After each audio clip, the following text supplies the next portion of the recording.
Hello dear student, this is the next lecture for class 9 and student we are discussing the chapter motion. In this chapter we have learned about the speed and distance, displacement, acceleration, retardation and graphical representation of motion etc. So now today we are going to discuss about the next topic, that is equations of motion. Student हमने previous lectures में graphical representation motion के बारे में बताया था, तो उसमें हमने ये सीखा कि किसी भी ऑब्जेक्ट के डिस्टेंस और एक्सेलरेशन को फाइंड कर सकते हैं यूजिंग ग्राफ या वेलोसिटी या डिस्प्लेसमेंट यूजिंग ग्राफ का यूज करके हमने बताया था कि किसी भी ऑब्जेक्ट की डिस्टेंस या उसकी पोजीशन या एक्सेलरेशन हम फाइंड कर सकते हैं. ठीक है, ये चीज़ हमने पढ़ा था और हमें ये पता है कि आप लोग इससे सीख भी लिए होंगे. तो चलिए अगला जो टॉपिक है, आज का टॉपिक है इक्वेशंस ऑफ मोशन. ये टॉपिक बहुत ही ज़्यादा इम्पोर्टेंस है और ये पहले हम इस इक्वेशन के बारे में बताएंगे और इन इक्वेशन का डेरिवेशन भी है, मतलब प्रूफ भी है. और ये इक्वेशन इम्पॉर्टेंट इसलिए है क्योंकि आपके टेस्ट में ये प्रूफ करने के लिए इनमें से कोई भी एक आ सकता है एग्जाम में. तो स्टूडेंट ये टॉपिक चलिए स्टार्ट करते हैं. इक्वेशंस ऑफ मोशन का यूज़ हम क्यों मोशन चैप्टर में करते हैं, पहला चीज़ ये बता दें. देखिए हमने student speed, velocity, average speed, average velocity, acceleration, retardation, इन सभी फार्मूले से हम कोई भी ऑब्जेक्ट की पोजीशन फाइंड करना चाहे तो निकाल सकते हैं, एक्सेलरेशन फाइंड करना चाहते हैं निकाल सकते हैं. ठीक है, ये चीज़ तो आप आसानी से बता सकते हैं. मतलब अगर कोई ऑब्जेक्ट है या कोई कार है इतने स्पीड से ट्रेवल कर रहा है तो उसका हम एक्सेलरेशन फाइंड कर सकते हैं, कितने टाइम में कहाँ पहुँचेगी वो चीज़ हम बता सकते हैं. इन सभी फार्मूला का वो बता चुका हूँ और आप पढ़ भी चुके हैं. लेकिन कुछ ऐसे कंडीशन जब क्वेश्चंस में आ जाते हैं कि अगर कोई ऑब्जेक्ट एक्सेलरेट कर रहा है, उसका एक्सेलरेशन भी दिया है क्वेश्चन में, डिस्टेंस भी दिया है, टाइम भी दिया है. अब 3 से 4 चीज़ अगर क्वेश्चन में एक साथ आ जाते हैं तो क्वेश्चन को एक छोटे से फार्मूले, डिस्टेंस और स्पीड या एक्सेलरेशन छोटे फार्मूले से फाइंड करना इम्पॉसिबल हो जाता है, थोड़ा सा टफ हो जाता है.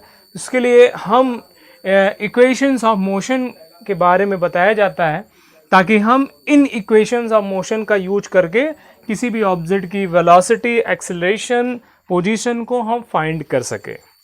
तो स्टूडेंट ये 3 इक्वेशंस है. वी फर्स्ट है v equal to u plus a t, and second है s equal to u t plus half a t square, and third equal to v square equal to u square plus 2as. इन सभी में तीनों equation का point क्या है, देखिए इसमें u जो क्या है, u is a initial velocity है. u क्या है, हमारा इनिशियल वेलोसिटी है, और v क्या है, फाइनल वेलोसिटी है, और s क्या है, डिस्टेंस है, एंड a क्या है, एक्सेलरेशन है, t क्या है, टाइम क्या है. ठीक है, ये चीज़ आपको पता होना चाहिए और आप जानते भी होंगे इस पॉइंट में डिनोट क्या है, किस चीज़ का क्या सिंबल है, ये चीज़ आपको पता हो गया. ठीक है, अब इस इक्वेशन का यूज़ हम कब और कहाँ करते हैं अब आपको बता दें. जैसे आपके पास क्वेश्चंस में 2 वेलोसिटी हो, इनिशियल वेलोसिटी भी हो, फाइनल वेलोसिटी भी हो, और एक्सेलरेशन की बात कर रहा है, तो उस इक्वेशन में दोनों चीज 2 से 3 या 4 चीज़ की बात जब करें तो कब और कब ये इक्वेशन यूज करेंगे, तो ध्यान दीजिएगा. एक छोटा सा ट्रिक है यहाँ पर, time is S and S is no, and time is S, S is S, time is no, S is S. इसका मतलब मैं आपको बता दूं, थोड़ा सा ट्रिक है ये कि क्वेश्चन में initial velocity, final velocity, acceleration में साथ साथ 2 चीज़ में हम यहाँ पर कंपेयर करते हैं. जैसे अगर हमें क्वेश्चन में, अब देखिए इस तरह के क्वेश्चंस जब आपको इन सभी फार्मूले का यूज करना होगा तो क्वेश्चंस में initial velocity, final velocity, acceleration, इन 2 से 3 चीज़ की बात करेगा ही करेगा. लेकिन हमें इन तीनों में कौन सा इक्वेशन लगाना है वो चीज़ देखना होता है. तो इसके लिए एक ट्रिक है, सिंपल, बहुत ही आसान है. आपको करना क्या है, कैसे, कब और कहाँ पे इक्वेशन लगाना. देखिए टाइम एस एस नो, जिस क्वेश्चन में टाइम की बात किया गया हो या दिया हो या पूछ रहा हो तो टाइम की बात हो रहा है, और डिस्टेंस की बात नहीं हो रहा हो, क्वेश्चन में ना दिया हो ना पूछ रहा हो, तो तुरंत समझ लेना है कि वहां पे हमें फर्स्ट इक्वेशन लगाना है. और सेकंड में जब टाइम की बात भी हो और डिस्टेंस की बात भी हो, दोनों की बात क्वेश्चन में किया जाए, दोनों के पूछ रहा हो या दोनों को फाइंड करना हो या साथ में दोनों गिवन भी हो सकता है, इनमें से एक भी गिवन एक पूछ रहा हो, तो जब दोनों की बात होगा तो दूसरा इक्वेशंस लगाएंगे। थर्ड इक्वेशन जस्ट अपोजिट है फर्स्ट का, यहाँ पे टाइम की बात नहीं होगा, डिस्टेंस की बात होगा। तो टाइम की बात नहीं होगा, डिस्टेंस की बात होगा, तो इसके लिए हम थर्ड इक्वेशंस अप्लाई करेंगे। तो स्टूडेंट ये चीज़ तो आपको सबसे अच्छे क्लियर हो जाएगा जब हम न्यूमेरिकल सॉल्व करेंगे। बट न्यूमेरिकल सॉल्व करने से पहले हम इन तीनों इक्वेशन का डेरिवेशन पढ़ेंगे, प्रूफ पढ़ेंगे कैसे डेराइव होता है, ठीक है। तो ये चीज़ तो क्लियर हो गया। तो हम फर्स्ट इक्वेशन को आज डेराइव करेंगे, अगले लेक्चर्स में सेकेंड और थर्ड को भी डेराइव करेंगे। तो पहले इस लेक्चर में हम फर्स्ट इक्वेशन को डेराइव करने जा रहे हैं। तो ये चीज़ आपको समझ में आ गया कि इक्वेशंस ऑफ मोशन किसे कहते हैं, ठीक है। चलिए अब फर्स्ट इक्वेशन को हम डेराइव कर रहे हैं। ये चीज़ आपको सिर्फ नोट करना है, आपको आगे जब हम न्यूमेरिकल लगाएंगे तो आपको तुरंत समझ में आ जाएगा ये इक्वेशन कब और कहाँ पे यूज हो रहा है। तो हम डेरिवेशन पढ़ने के बाद न्यूमेरिकल सॉल्व करेंगे। चलिए फर्स्ट इक्वेशन की बात कर लेते हैं। First equation v equal to, first equation है हमारा v equal to u plus a t. इसको हम vt रिलेशन बोलते हैं, vt relation, velocity time relation, velocity time relation, ठीक है, ये चीज़ बोलते हैं। चलिए इस इक्वेशन को हम प्रूफ कैसे करते हैं, यूजिंग ग्राफिकल मेथड। ग्राफ के मेथड से इक्वेशन को प्रूफ करना है मुझे। तो ऐसे इक्वेशन को हम दूसरे मेथड से भी कर सकते हैं, बट हम यहाँ पे ग्राफिकल रिप्रेजेंटेशन से ही, ग्राफ के मेथड से ही इस इक्वेशन को प्रूफ करेंगे। और हमने प्रीवियस लेक्चर में ग्राफिकल रिप्रेजेंटेशन के कुछ पॉइंट्स भी बता चुके हैं। अगर आप पढ़े होंगे तो और भी अच्छा आसानी से समझ पाएंगे। चलिए देखते हैं फर्स्ट इक्वेशन को कैसे प्रूफ करते हैं। तो स्टूडेंट यहाँ पे हमें वीटी ग्राफ ले लेना है, ध्यान दीजिएगा। हमें क्या करना है, वीटी ग्राफ ले लेना है। एक वीटी ग्राफ ले लेना है, सपोज दैट एक, या ये वी है इस तरफ और इधर क्या है, टी है, और यहाँ पे v जो है वो मीटर पर सेकंड में है और टाइम क्या है, इन सेकंड में है। ओके, तो ये चीज़ आपके पास है, ये vt ग्राफ है। और इसमें हो क्या रहा है कि एक ग्राफ है, इसमें यहाँ से कोई ग्राफ है, ये पॉइंट, सपोज दैट ये ग्राफ गिवन है a से b तक, a से b तक। हमें फाइंड करना है कि आप एक्सेलरेशन फाइंड करिए इस ग्राफ में। तो बेसिकली ये 2 पॉइंट एक्सेलरेशन निकालने के लिए हमको पता होना चाहिए ये कौन सा वेलोसिटी है। यहाँ पे ये इनिशियल वेलोसिटी होता है और इसको हम फाइनल वेलोसिटी बोलते हैं। यहाँ हम इसको v1 और v2 भी मान सकते हैं, ध्यान दीजिए। इसको हम, आप ग्राफिकल रिप्रेजेंटेशन अगर पढ़े होंगे तो आप समझ में आ जाएगा। ये v1 है, ये v2 है, और ये पॉइंट हमारा t1 है, और यहाँ जो होगा वो t2 होगा। तो स्लोप लेते हैं, आपको पता है कि 2 पॉइंट का स्लोप लिया जाता है एक्सेलरेशन में। तो ये 2 पॉइंट है, इन्हीं 2 पॉइंट का स्लोप लेते हैं। तो स्लोप जो होगा बेस परपेंडिकुलर अपन बेस होगा, तो ए बी अपॉन, इसको सी बना है, ए बी अपॉन ए सी, ये हमारा ए बी होगा।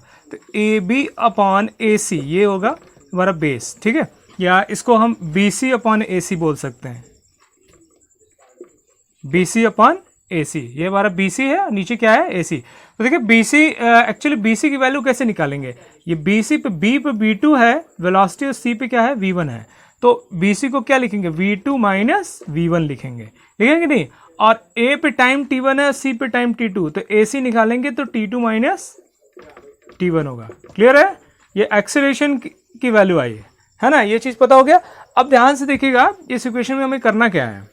इतना फाइंड होने के बाद ये टर्म्स जो है इधर हम भेज देंगे, तो हमें मिलेगा क्या, ध्यान देना, a multiplied by t2 minus t1 that is equal to v2 minus v1। ये मिला, क्लियर है, ऐसे कोई प्रॉब्लम नहीं है यहाँ तक। अब देखिए इस इक्वेशन को हम किस तरह से रिप्रेजेंट करते हैं, ध्यान देना। वो हमारे पास इक्वेशंस है, मिलेंगे क्या, a t2 minus t1 and that is equal to v2 minus v1। ये मिला हमें इक्वेशन। यहाँ पे जो v1 है वो हमारा इनिशियल वेलोसिटी है क्योंकि यहाँ से स्टार्ट किया है, और v2 क्या है, फाइनल वेलोसिटी है क्योंकि वहाँ पर हम गए हैं, ठीक है। और t1 जो है वो इनिशियल टाइम है 0 है, देखो t1 यहाँ पे कोई टाइम ही नहीं है यहाँ से, ठीक है। और t2 को हम क्या ले रहे हैं, t मान ले रहे हैं, कोई टाइम होगा, तो इस इक्वेशन में हम पुट कर देते हैं। तो देखिए a t2 की जगह पे t रख दिया -0 t1 की जगह पे, that is equal to v2 की जगह पे v माइनस v1 की जगह पे u। तो देखिए at ये हो जाएगा at that is equal to v minus u, minus u इधर आएगा तो u प्लस at हो जाएगा, that is equal to v। या हम इसको ऐसे भी लिख सकते हैं v equal to u plus at। Clear, this is the first equations of motion. ये हमारा फर्स्ट इक्वेशंस ऑफ मोशन है, प्रूफ होता है यूजिंग द ग्राफिकल मेथड। एक बार फिर से बता रहे हैं, ध्यान देना बेटा। देखिए यहाँ से देखेंगे फिर इधर आएंगे। देखिए एक ग्राफ है हमारे पास, हमने बताया कि अगर आप ग्राफिकल मेथड से एक्सेलेरेशन अगर आप फाइंड किए होंगे तो आप आसानी से इक्वेशन को प्रूव कर सकते हैं। मान लीजिए आपके पास एक ग्राफ है ए से बी तक, क्लियर है। तो एक्सेलेरेशन निकालने के लिए स्लोप लिया जाता है। तो स्लोप 2 पॉइंट का लिया जाता है, एक ए पॉइंट है, दूसरा पॉइंट बी है। तो बी पे जो वेलोसिटी है v2 है और ए पर वेलोसिटी v1 है। बी पे जो टाइम है t2 है और ए पे टाइम t1 है। तो अगर ये स्लोप देखेंगे तो ये बनेगा स्लोप, तो ये हमारा बेस होगा और ये परपेंडिकुलर होगा। तो स्लोप बराबर परपेंडिकुलर अपन बेस होता है, BC अपन AC। तो जब परपेंडिकुलर को फाइंड करेंगे, ध्यान देना, B पॉइंट पे V2 है और C पॉइंट पे V1 है। तो परपेंडिकुलर क्या हो जाएगा, BC की वैल्यू क्या होगी, V2 माइनस V1 होगी। और बेस क्या होगा, AC है, तो यहाँ पे T2 है, T1 है, तो AC क्या होगा, T2 माइनस T1 है। क्लियर। अब T2 माइनस T1 को क्या करना है, इधर मल्टीप्लाइड कर देना है। तो A into T2 minus T1 equal to बचेगा क्या, V2 माइनस V1। यहाँ पे हमें ये इक्वेशन मिल गया। अभी हमें करना क्या है कि जो V1 है वो हमारा इनिशियल वेलोसिटी है, क्योंकि यहाँ से ऑब्जेक्ट स्टार्ट कर रहा है A से, तो इसको U ले रहा है। और B तक जा रहा है, फाइनल वेलोसिटी है। V2 को क्या ले रहा है, फाइनल वेलोसिटी। T1 क्या है, इनिशियल टाइम है जहाँ से स्टार्ट किया, अभी तक चला नहीं है, तो T1 0 ही मानेंगे, यहाँ पे 0 ही होता है। और T2 T मान ले रहा है, किसी टाइम पर कहाँ भी होगा। तो जब इन इक्वेशन को पुट करेंगे, देखिए V1 T2 की जगह पे T रख दिया और T1 की जगह पे 0 रख दिया, तो इज इक्वल टू V2 की जगह पे V और V1 की जगह पे U मिल जाएगा क्या, AT equal to V minus U, minus U इधर आएगा तो प्लस हो जाएगा, U plus AT equal to V। अगर इस तरह इधर से लिखे तो एक ही बात है, V equal to U plus AT। This is equation first. ये फर्स्ट इक्वेशन है। इस इक्वेशन को आप बार बार रिपीट करिए, रिवाइज करिए रफ कॉपी पे, आपको समझ में आ गया होगा किस तरह से डिराइव करते हैं। इस तरह से नेक्स्ट लेक्चर में हम सेकंड इक्वेशंस ऑफ मोशन को प्रूफ करेंगे। तो स्टूडेंट इस इक्वेशन ऑफ मोशन को अच्छी तरह से रिवाइज कर डालिए। अगले लेक्चर्स में हम सेकंड और थर्ड को प्रूफ करेंगे, उसके बाद हम न्यूमेरिकल्स पढ़ेंगे। ओके बेटा, इसको रिवाइज करिए, ठीक है।